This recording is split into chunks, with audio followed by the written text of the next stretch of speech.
it's Janine, Marketing Manager here at MacCarthy GM in Terrace and Prince Rupert, and I'm joined by a special guest right here in our dealership, Mr. Dave Jepson. Hello, Dave. How are you? Good morning, Janine. Thank you very much for having me here. It's awesome. Absolutely. So you have so many hats around this community, but the one that we're talking about today, of course, is your executive role in Terrace Search and Rescue. Yes, it's huge. It's a great organization, Terrace Search and Rescue. You are actually treasurer, but you're running a PR role with me right now.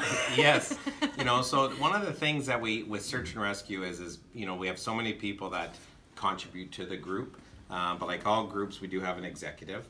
I am one of those executive members, and this project that we're talking about today, that are building a new building, is really being driven by our executive. And then we've been able to, create smaller groups, fundraising groups, and stuff like that to help. So, awesome. That's why we're here today to, appreciate your guys' time and everything. No problem. One question I want. Some people who are new to the area may not know what Search and Rescue is or what Terrace Search and Rescue is all about. This organization has been active in the Terrace and surrounding area for how long? We're hitting almost 50 years. Wow. It was, we have members in, from the 70s. I think one of our members is due for over a 40-year pin. Really?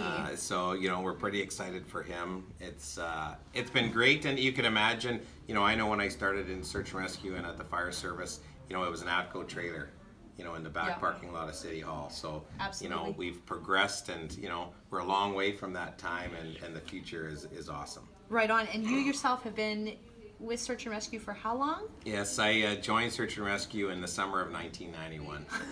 How time flies when you're having fun, right? Don't ask me to do the math. It's just been a while. So for anybody who's not necessarily aware, I mean, Search and Rescue speaks volumes, but what is it that you guys actually do for the community? It's not just Search and Rescue. You do a lot more. I think that's a great point.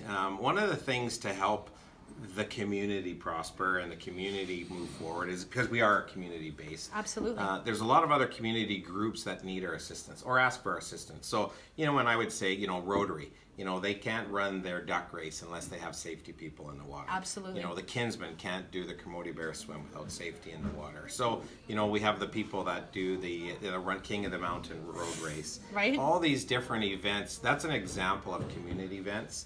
So we look at it, they always say, oh, will you guys be able to help us this year with the duck race? And it's no longer an option. Yeah. Like, we put it in our calendar at the beginning of every year. Here's the events, and it's mandatory for our members to attend. Good. Because they give back. We look at Kitsum Kalem with the fun run. Yeah. There's no question. We're setting that up.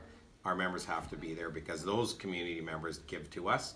It's our way to give back to them. Absolutely. And I think Terrace and the surrounding area is a super close-knit community where everybody depends and hinges on everybody, and that kind of growth-minded community spirit is exactly what we're looking for. It's key, and I think the success for all the groups is the different each other helping each other. And unfortunately, you mentioned earlier the hats.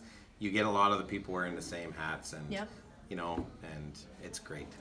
But ultimately, the people wearing the same hats are the ones that are out in the community and doing what they can to make sure our community thrives, yes. right? So that's yes. awesome. Thousands and thousands and thousands of man hours are actually dedicated. A lot of people may not know, but you guys are 100% volunteer based. 100% volunteer. I think the number for 2018 was, 7,500, 8,000 hours. It's mind-boggling. Yes. We have 5 or 6 members that have 6, 8, 900, 1,000 hours yeah. plus hours, on the side. This building, the different people working on this, you can't even, and we laugh about it, you can't track, oh yeah, I talked to this person for 2 hours. Oh, we met with the engineer for 2 hours, yeah. So we know it's a lot, we have community service. So we recognize our individuals that if they're training or they're doing extra things to better themselves, we encourage to count those hours. Awesome. Because it's benefits. When we do school talks, there's a thing. So if we take 4 people go and do a school talk, there's 4 hours of time. So those hours come not just from actual searches and being out in the wilderness, outside environment, but actually training and supporting your community. And absolutely. And it's a lot of hours. It is mind-boggling, but we do it because, you know, we love it and it's a good thing to do. Absolutely. I mean, you can't put a price or hours on, you know, passion like that. So. No, you know, and saying that, you know, the gaming, so BC Gaming, we're very fortunate that we've been supported by the gaming branch in British Columbia. And we take that money and we use it every year for the betterment of our team and our community. They are now recognizing those hours. So we could put a dollar value to that. So when we apply to a gaming grant, they can say, okay, well, you had 1,000, you had 25, you had 6,000 hours. If you tie that by $1 fee, we recognize that that's an in-kind. So it is now being recognized that it works in our favor. Excellent. You guys actually just bought some land recently here, but that you've got a much bigger goal in mind. Tell us about that. We've been struggling with our location. We've been in our current hall down on Greg Avenue for, I want to say, you know, the Chief Bob Beckett in the early days of the 90s. I want to say we moved in there in 93. We've been in the same spot. Obviously, we've outgrown that. Yes. One of the things that our organization, our downfall is we always want to be better. Mm-hmm. So, you know, we've embraced change, we've purchased equipment, we've purchased vehicles. We now have so much equipment, we have it stored in 3 different locations around Terrace, not counting the stuff in our own homes. So, you know, we've always had the new location or a new building on the radar. How are we going to achieve that? And through success this year with a community gaming grant, which came forward, we applied and we says, you know what, if we're going to do it, we have to do it, you know. And so at the end of 2016, you know, a lot of 2017, you know, we came up with a plan and we applied for gaming and we got it, and that led us down that path. We have to buy a lot, and you can't go and borrow money if you don't have a lot. So we've been saving money. We purchased the lot outright, so we're very proud landowners. With everything going on in our community, the price has gone up, so we bought it at the right time. So we're pretty excited about that. But again, you know, what are we going to do with that land? So we are venturing out. We are in the process. Yeah, you just shared this. We'll share that with the camera here. This is the visual of what the new building is supposed to look like, or at least a mock-up. This is an artist rendition of the plan. It's 6,000 square feet. Wow. Down on the main floor will be 6,000 square feet. That will have 5 bays going out onto Railway Avenue. And those are vehicle bays. Those are vehicle bays for all of our equipment and everything like that. And then on the second floor, there's another 3,600 square feet, and that'll be on the left side, and that's going to be a large training room. Awesome. We feel it's going to be one of the largest sit-down training rooms that we have in our community. That's awesome.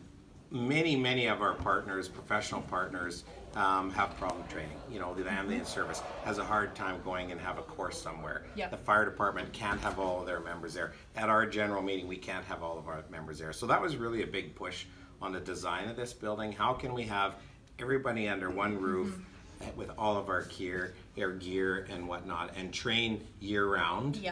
And that's really a big push of this design. And it actually can act as a community emergency operations center, more or less. For sure. You know, knowing that we're, you know, the future is you build it once.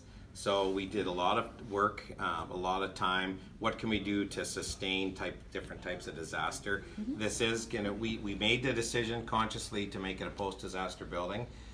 Good or bad, I guess, it cost us an extra $100,000. But we feel it was the right thing to do. As the training building, the training area, the boardrooms, we are making it, you know, EOC, we talked about Emergency Operations Center, will be for us, but we also know that one of the only post-disaster buildings in Terrace, this could actually be a backup for the city, for their Emergency Operations Center and for the fire hall. So awesome. It's us taking the time to put the proper computer wires in, the electrical in, having the layout so it's conducive in a large event to that, you know, people can come and work in there in a disaster. Absolutely, and it's more of a community building, looking at the future and with your training needs, and of course the Emergency Operations Center. So awesome. It's now, huge. We're going to kind of wrap this up here because this is going to go on our MacCarthy Facebook page as well as our website, Dave. Awesome, thank you. But how can people support you? I know you've got a Facebook page. I know you've got a GoFundMe page. I know you've got an email where people can e-transfer. Are all those links available on your website? Yes, everything is on our webpage. It'll all be listed out there. So depending on the nature of donation or in kind or support that people want to give, and we do truly appreciate the people that are donating. It's phenomenal. People are coming out of the woodwork, and it doesn't matter where we go in the community, people are saying, hey, I'm going to help you. You know, Yep. I feel bad. You know, I think I have 6 plumbers all lined up saying, we're doing this. And 3 of them are like, we're doing this for free. Yeah. So excavator operators, people are showing up. What do you need? We're going to donate this. So the in-kind is huge. That can all be accessed through that webpage. Perfect. The GoFundMe is another avenue that we feel that there's a lot of people that, you know, maybe can't write a check, or, you know, they want to give something but they don't know what. Got an extra $20. Here's an avenue for Yep. them to do that. You know, obviously we're working with a lot of our bigger partners, you know, for bigger grants or bigger donations, but every dollar counts. And, you know, had a great conversation with one of the local, you know, reporters.